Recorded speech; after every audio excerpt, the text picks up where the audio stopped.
Welcome back to Fast Fix. For today's video, I'll show you how to remove a repost on TikTok. So when you open your TikTok app, as you can see now on your screen, and if you want to repost, for example, this video, you need to tap this arrow button below the bookmark icon right over here at the right part of your screen. So for example, I'll tap this one. Then you can see the yellow button which is says repost.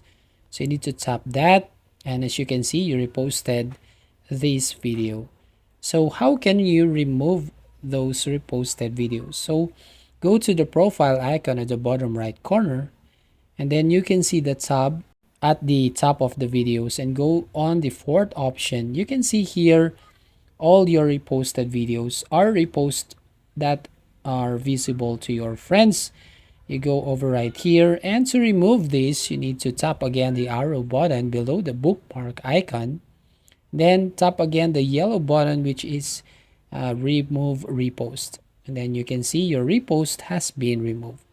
So that's it. If you find this helpful, don't forget to like and subscribe and ring the bell icon to notify you on the next video.